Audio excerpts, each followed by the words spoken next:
Japanese Tales, The Wizard of the Mountains. En no Goya founded Japan's mountain aesthetic. Tradition, the Peacock King, is an aesthetic Buddhist deity. En no Goya, or En the Aesthetic, lived in Emperor Mumu's reign. He was from the Katsurugi region of Yamato province. He lost his father when he was 2 and was brought up entirely by his mother at their family home. At the age of 34, he turned the house into a temple and respectfully enshrined there an 8-foot-tall image of Moroku, which he himself had made out of the earth. Then he gave the temple to the court and went to live in a cave in the Katsurugi Mountains, wearing clothes made of bark and eating pine needles. Though he never went into the world or mixed with any more people, he practiced nonetheless as a layman rather than as a monk. From the Katsurugi Mountains, you can look southeast across to the Omine Range, and En no Goya roamed there too. One day, in Omine, he glimpsed Shaka Peak from the far off and was struck by its unusual form. The mountain clearly had a power. Up close, it was even more impressive, and En no Goya found there, hanging from a tree, a 9-foot-tall skeleton with a bell in its left hand and a single-pronged varya in its right. The skeleton's grip on these 2 implements was like iron, and En no Goya was unable to pry them loose. So strange a discovery inspired him to a vigorous faith. That night, he dreamed that the Moroku he so deeply revered, the one he had made for his temple, said to him, "For 7 of your past lives you were an ascetic on this mountain. The skeleton you have found is your own. If you want the bell and the varya, chant the mantra of the Peacock King." En no Goya went away to learn this mantra and acquired superhuman powers as soon as he began to chant it. He could now fly through space wherever he wanted on a 5-colored cloud. And when he returned to Shaka Peak, he found the bell and the varya on the ground below the tree. The vast skeleton was gone. North of Shaka Peak, in the same range, rises Golden Peak. This sacred mountain is actually the northeast corner of Vulture Peak in India, where the Buddha preached the Lotus Sutra. In 552, during the reign of Emperor Kimi, it broke off and flew thousands of leagues on a white cloud to land here in Japan. When Moroku comes into our world as the next Buddha, 5,670,000,000 years from now, the earth will be covered with gold, and all the gold for this purpose is stored in Golden Peak. That is why the mountain's gravel and the rocks are gold, and why the mountain bears this name.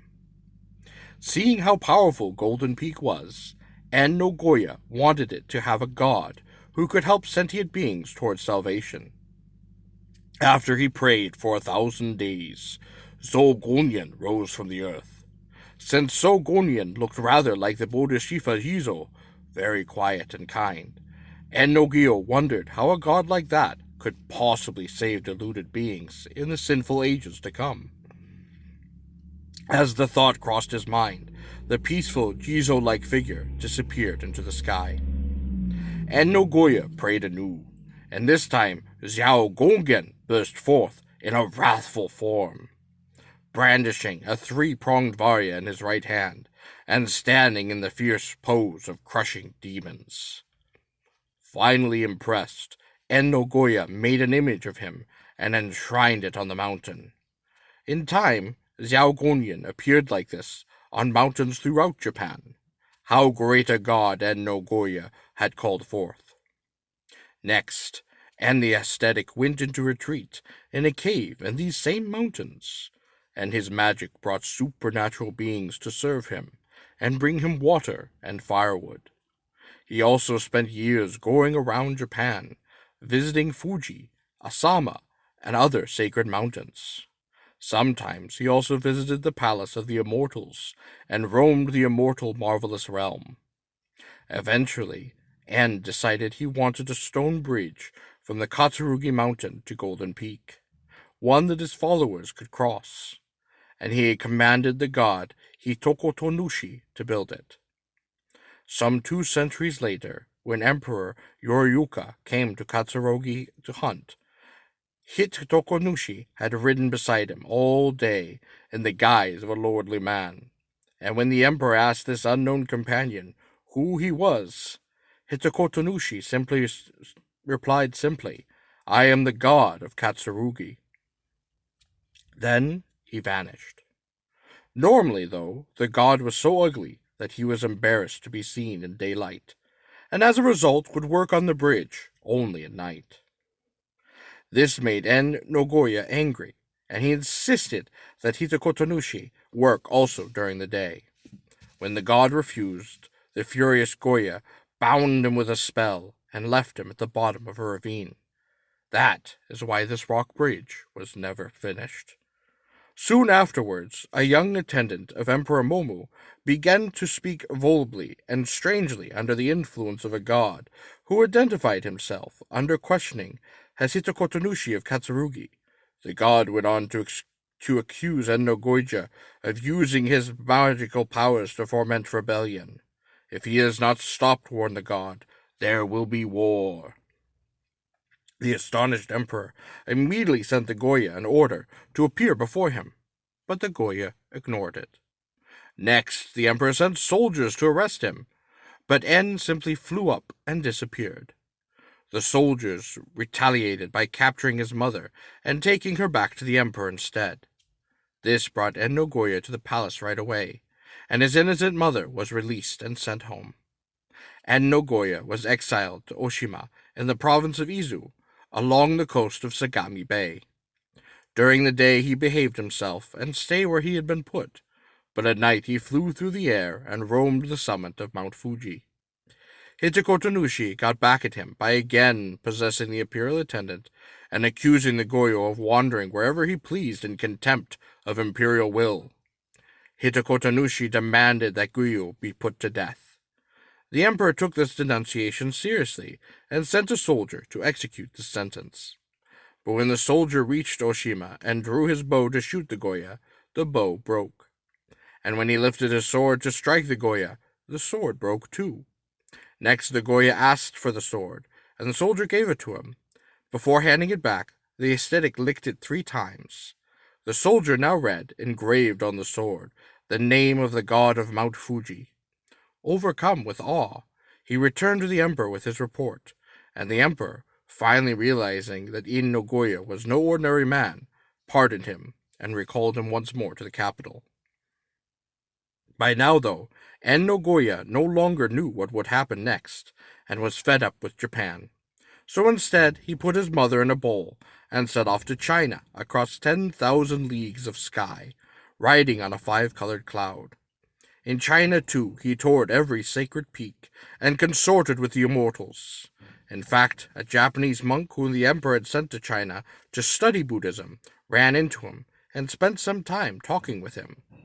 The monk reported his meeting when he got back to Japan, much to the astonishment of the court, since it was then almost impossible for anyone to travel to China without imperial authorization.